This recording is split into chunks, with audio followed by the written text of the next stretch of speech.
Hi everyone, Michelle from Holistic Pillars. Today I am thrilled to be welcoming the inspiring Carolyn Tate. Hi Carolyn and welcome. Hi Michelle, thank you for inviting me to chat with you today. Carolyn and I met, I'm thinking maybe about 3 years ago at AGL where I was working, and Carolyn was doing some work on the Purpose Project. And I remember going along to your workshop, it's somewhere in the city, and I had the most beautiful morning. I bought the book, read the book, and was thrilled with, it was almost at the beginning of my own journey into Holistic Pillars, and I think we reconnected and you gave me a little bit of guidance on how I could launch Holistic Pillars and how I could tap into my purpose. Then we lost contact for a few years, and then here we are again now. And you've come a long way. You've got a lot to share with us today, and I think there's a lot of insights that you can share with people. But first of all, I want to know a bit about you, your background, a few things about you. I'm always a bit perplexed as to where to start with this question. I feel like I've had two work lives. I started my career in banking, so I had 20 years working in Westpac and Merrill Lynch, and then 2001 kind of really everything changed. I got divorced, moved house, became a single mum, and decided that I was going to also quit my job and start a business. So, you know, that's what happens when you throw one ball in the air. It feels like all the balls end up being thrown in the air. So I started my own marketing business, and I worked as a consultant, working in the corporate world, but also working in the small business world, teaching marketing, and started writing books. And then in about 2010, I thought, I really don't want to do marketing for the rest of my life. I felt like I wasn't really working at my purpose. So I took myself off to France with my son Billy for 6 months, and he was 12 at the time. And that was after closing the business and selling all my belongings and starting all over again. It's a bit of a theme going on here, right? And that was when I wrote my third book, and I came back in 2011. And so for the last 10 years, I really got immersed in the idea of conscious capitalism, conscious business, B Corps, how businesses can be driven by purpose first that makes the profit. Yeah. And also how humans can be driven by purpose as well. So I've been specialising in the subject of purpose pretty much for 10 years now. So that's kind of my work journey, 20 years in the corporate world, and now 20 years working for myself as a teacher and a writer, specialising in purpose. That's huge, huge. We always have that one point in time that makes a change, doesn't it, that you tap into. And I can go back with your purpose. Is extraordinary that you would throw everything in and go overseas and just be and write and really discover yourself. And I suppose that's similar to, you know, my journey as well, and then what I believe is my purpose. How did you then get into establishing what that purpose was, or making your why come to fruition in maybe in the corporate world, and colliding the two worlds we talk about? Yeah, well, I think a lot of it had to do with my capacity for community and connecting and people. I've always been a people person. I really love conversations and dinners and connecting with people and working out who's who, and I'm always fascinated and interested in human beings. So it felt like quite a natural progression to move into a space of working around purpose. And I think one of the things that I realised is that we don't find our purpose, we actually build it. And so each time I wrote a book or each time I ran a workshop, I was affirming for myself that I was on the right path. So I really think it was just my curiosity and will to experiment that helped me find that path. Because I think that, you know, I ran away to France. I could have found my purpose staying in Sydney or Melbourne, or I didn't have to kind of run away and sell everything to look for it, because you actually don't find it somewhere else. It's actually within. And so, but what that experience in France did was it gave me an opportunity to write my book, and I could feel I was so in flow. I was in my happy place. Time just stood still, before I knew it, there'd be 2,000 words, 5,000 words, 10,000 words. And so really for me, finding my purpose was about doing and experimenting. And it's probably one of the biggest things that I tell people is don't delay and don't wait till you retire or the kids leave home or you win lotto to start exploring it, that we can do it no matter where we work and no matter where we are, and just start being curious and practicing it. I say that purpose is a practice. Absolutely.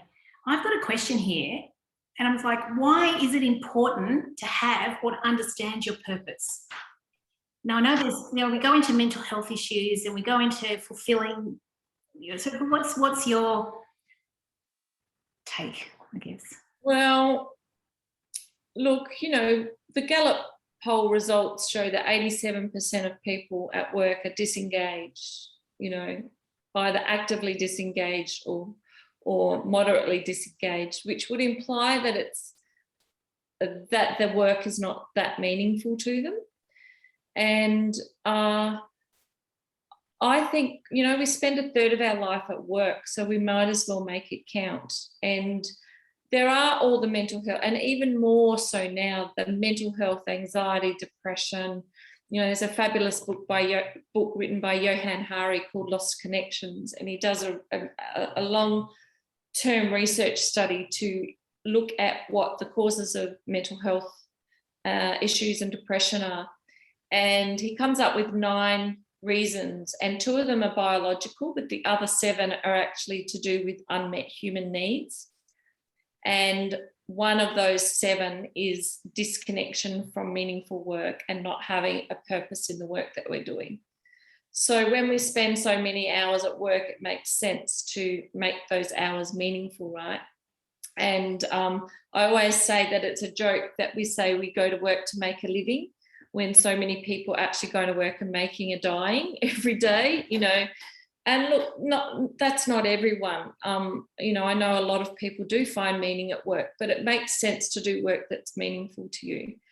And also that's of benefit to others. Like, as we're doing our work, are we thinking, sending an email, for example, am I sending this with purpose? And is the recipient going to benefit from receiving this email? How are they going to receive it, respond to it, react to it, feel about it? And I feel like it's not just finding your purpose, which mine is writing and teaching. It's also about finding purpose within the work that you're being called to do every day. And there's two things there. Yeah. So I don't even know if that answered your question, Michelle. It does. It's just such a hot topic, and it's like, how do we get? You and I have chatted about this, but how do we get those 2 worlds colliding? Now, I want to talk to you more about your books and your works and your workshops and how you actually, understand the workplace as well as teams, as well as the individuals, and how we can make all this work. So that's where I want to go. Yeah. I guess I'm just trying to work out, and I'm talking about my 2 worlds. So I have my health and wellbeing stuff, but I'm also in the corporate world. But it's absolutely important to me that I make those 2 collide. So I must come to work being fulfilled, being able to knowing that I can make a difference with my work colleagues, and bring my whole self to work. So that's just adamant, that happens. So how do we get into the realm of being in this good place where I feel I am, and that I bring purposeful work and everything, put the 2 together? How do we get the 2 working? So can we talk a bit more about the types of work that you do in the workplace with teams and individuals? Yeah. So I think everyone has a purpose outside of their day job. I think that it's a mistake to think that their day job actually is their purpose. we can kind of try and retrofit our purpose to our work, right? So there's a difference between infusing what you do with purpose and having a purpose like you have and bringing it to your workplace. So I call that BYO purpose. And the best companies in the world, for example, Lululemon, who I've been fortunate to work with, they actually connect their people to the company purpose, and they also invite people to bring their own purpose to work. So they actually meld the two. And that's the way you create happy, healthy, engaged workplaces. The argument I often get from leaders in corporates, well, if I help Michelle find my purpose, she's just going to leave and we're going to lose one of our best employees. And that is the worst argument any leader can have, because that person's going to leave anyway. They're self-starters, they're motivators, they've got the capacity to start their business or to do something different. And so they're the people that you want to keep. So if you can invite those people to tap into that thing they love, whether that's music, health and well-being, supporting community, environmental issues, gender diversity, Indigenous rights, you know, the list goes on and on and on. And these are all causes and purposes that every single one of us has. And those things combine your passion, what you're good at, what you love. Why wouldn't you, and also what the world needs, because I think we all deeply within us have something we want to fix in the world. Your passion is health and well-being, but you also want to be able to excite and ignite that passion within other people, right? So it's of consequence to someone else, but it's also meaningful to you. That's the double edge of purpose. It's doing something that's meaningful to you and of consequence to someone else.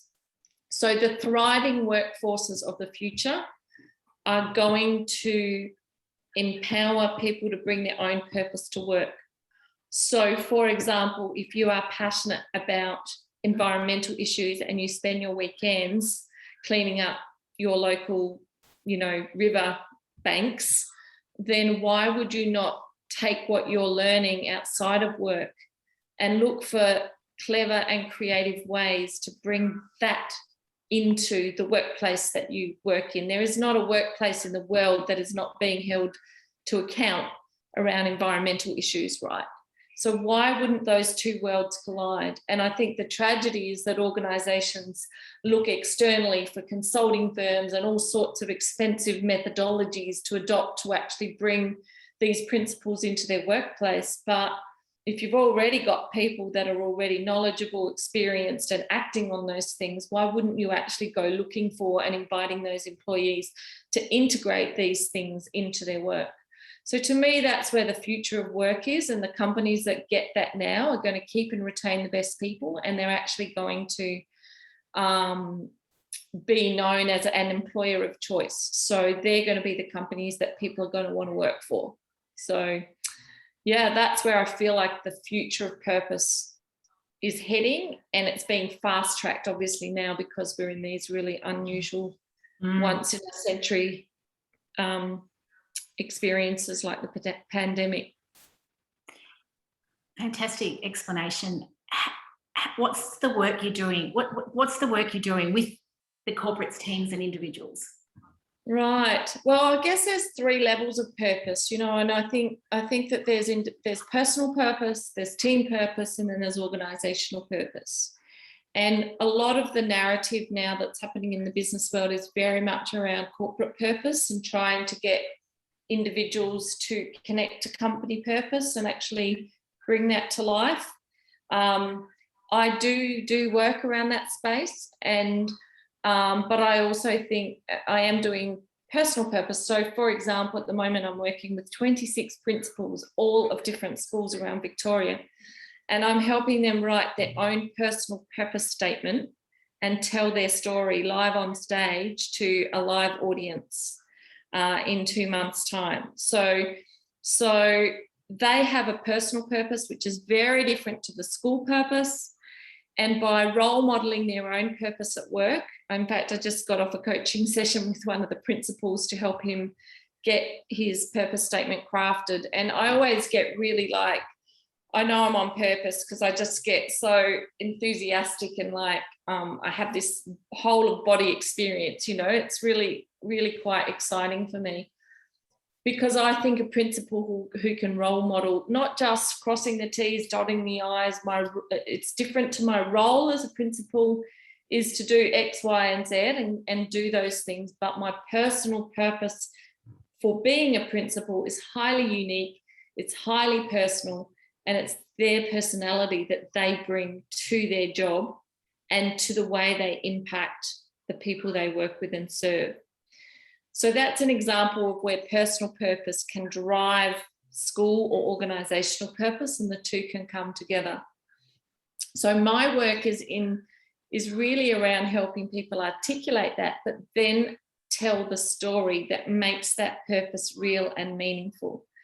So it's the storytelling culture. So my passion is to create purpose-driven, story-centric cultures in organisations, and that's the work that I do and love.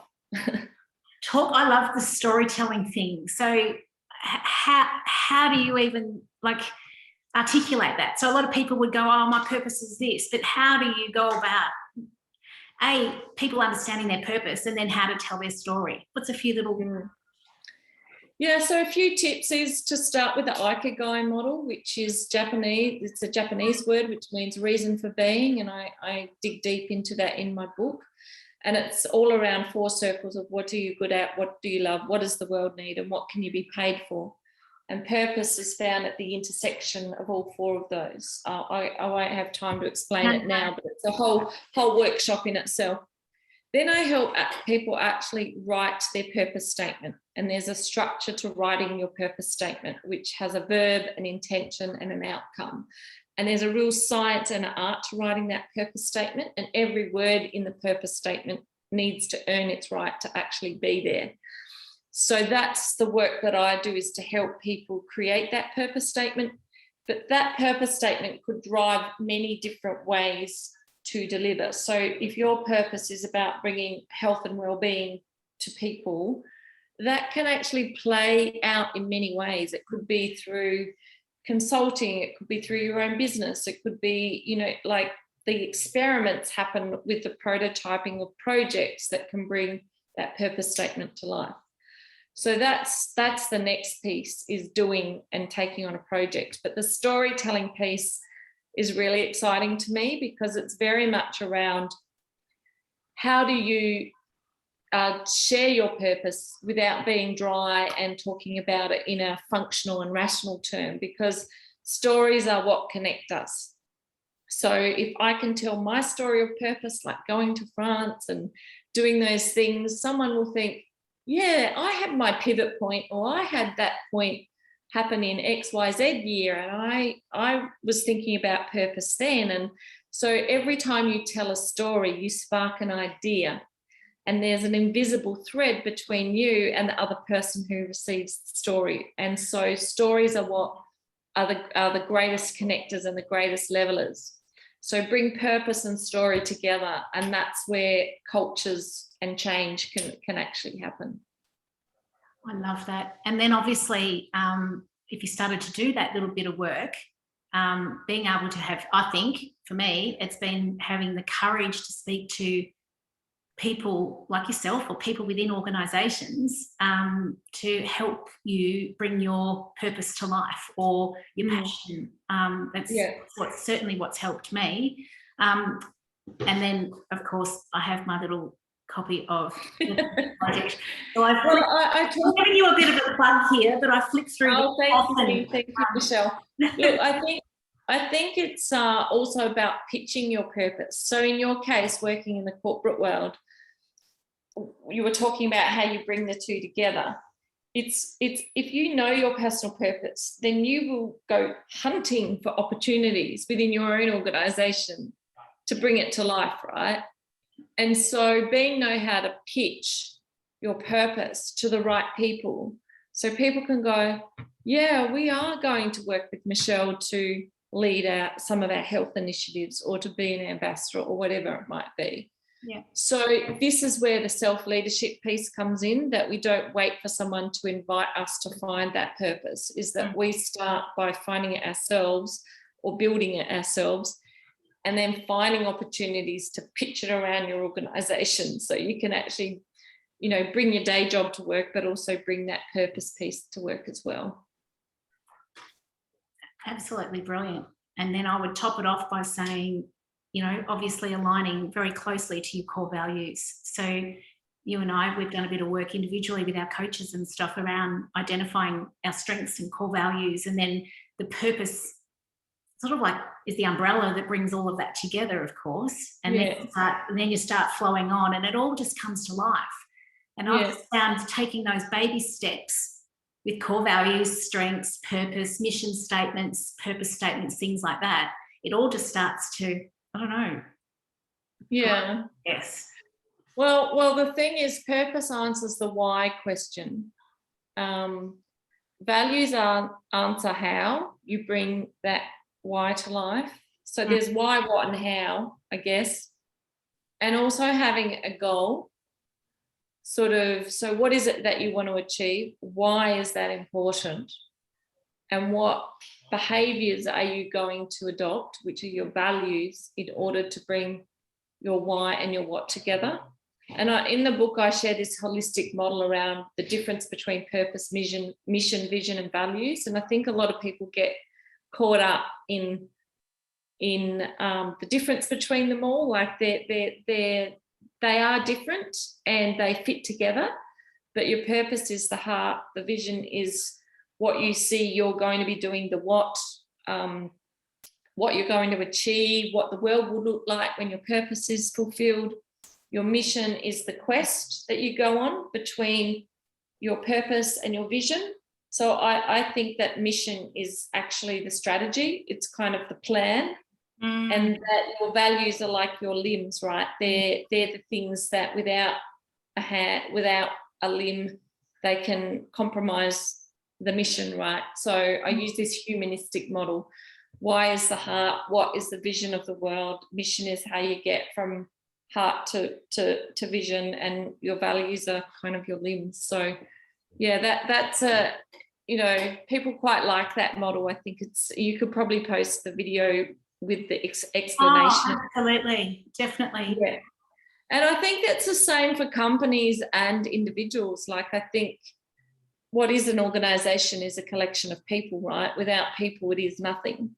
So if you can help your individuals unlock, your people unlock their own kind of purpose.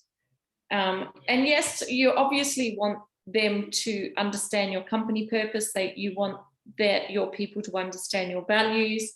By the way, I think values and purpose are the two things out of purpose, vision, mission, and values that all employees should know off by heart, verbatim, the company purpose and the values, except mostly when I would ask organisations if they know their company purpose, if they have one, or what their values are. The knowledge of what company values and purpose are it's a huge gap. You know, there's a huge percentage that don't know it, and it ends up being words on a website, which is kind of like, why have them if your people don't know them and can't talk to them and can't demonstrate them and can't tell a story about them? Then they're kind of just like marketing fluff and stuff. And so that's the task of any organisation, is to connect people to the company purpose in real and meaningful ways and values, and also empowering them to bring their own purpose to work. So it's a big job, you know, and it starts with story. And I love the work. I love the work that you're doing. I absolutely love the work you're doing. I think we should have more than one chat about this. We'd love to do another one in the future of how you are getting into the corporates and really growing people personally. And then, you know, I think we've got to ask the question in corporate, like, I understand my company's values and purpose, and it's very much aligned to my own, but and obviously all of our performance ratings and everything are aligned to them. So you've got to know them, because really, well, I think it's all in your interest to know the company's values and purpose. But yeah, it'd be great to watch, you know, the development of people as they start embracing their purpose and maybe using some of your insights and tips along the way. It's amazing. Thanks Thank you, for coming on today. Thanks for sharing some of your invitation. insights, and I look forward to sharing the video and also some reference material. And yeah, we'll have a chat in the future. Thanks, Carolyn. Thank you, Michelle. Thanks so much. Bye.